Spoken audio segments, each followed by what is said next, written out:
Here in the small community of Bowser, John Denisiger and June Bouchard have created a wonderful oasis that doesn't create a large carbon footprint, which was their plan. It's a different kind of construction. It's a hybrid house, really. They actually started their planning in 2007 and diligently started sourcing out materials, but not from new things. We visited the Restore quite a bit, Habitat for Humanity. Like for example, all of our plumbing and electrical fixtures come from the Restore, so they're all reused or reclaimed materials. All of the finishing wood that we used in the house, whether it's baseboard or trim around windows and doors, or actually wood floor, is all reclaimed Douglas fir from a building that was taken down in Nanaimo back in about 2007, 2008. So we put a lot of elbow grease into that wood though, in terms of not only choosing it and finding it, but then remilling it and recutting it to make it work.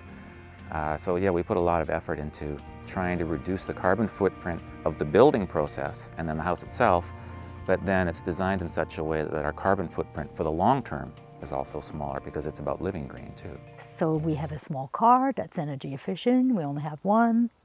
So those were all things that we wanted to include in our, it was like we've always had that, but this brought us to it's almost like a slight switch of lifestyle in a way, because once you retire you have more time on your hands, so you can do more of that. 99% of the items in this home are from a Restore or from a secondhand store. What can you buy at Restore? You can get sinks, taps, tubs, cabinets, wall pulls, even light fixtures and tile to go around your sink. It was hard work at first because we did a lot of the work ourselves. We did all the finishing work indoors and so on. But was it ever worthwhile? Yeah, very rewarding. This is a structural insulated panel with OSB on either side. Like I said, the walls are 8 inches and the ceiling is 10 inches thick. So that's where our energy efficiency, or at least one of the points where energy efficiency comes from. So this is an example of we talk about reclaimed wood, this is an example of what it looked like before we started working with it. And I spent a lot of time going through a pile of this stuff, sort of selecting what we were going to use and what couldn't be used, looking for the right grain. But eventually, this was cut off. It was cut off here and then cut this way and then remilled. So like I said, we put a lot of effort into this stuff. It's the flooring, the stairs, the baseboard, all the trim around the doors, and the frames for all the cabinets were made out of this stuff. They're both avid gardeners, so John built a greenhouse. And it's a funny story about the windows, as he says. Oh, it's a bit of a story. There's always stories, right?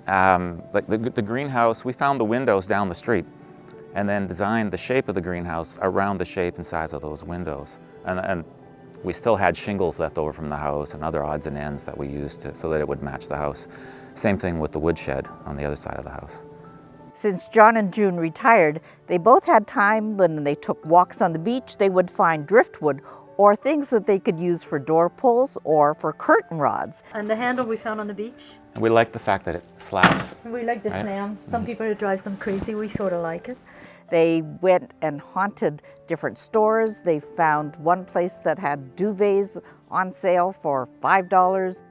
They were duvet covers, king-size duvet covers. There were piles and piles of them at the Nanaimo Restore. And because the Dorchester downtown Nanaimo was redoing their rooms, and they donated all of their duvet covers. They've got a roll-top desk. They have a dryer, so they don't have to use their electric dryer. They can hang things and let the heat just naturally dry them. They both love gardening. They built the boxes together. They produced about 500 pounds of produce, and they also have wonderful neighbors where they can get and trade fruit and vegetables. We wanted to have a garden where we could grow our own food, grow more food. We don't grow all of it, but we grow a fair amount. And we wanted a home that was as energy efficient as we could. So there were various factors that we had to take into account, like exposure and so on. This home fits into the environment so much that their garage even has shingles that are created to represent their view out their window. They've got a cedar tree, an eagle, and the island out front. So what is going to make this work? Well, a shared vision, a passion for growing your own things, reducing your carbon footprint, and go check out your friendly Restore. From the community of Bowser, this is Judy Murakami for Shaw TV.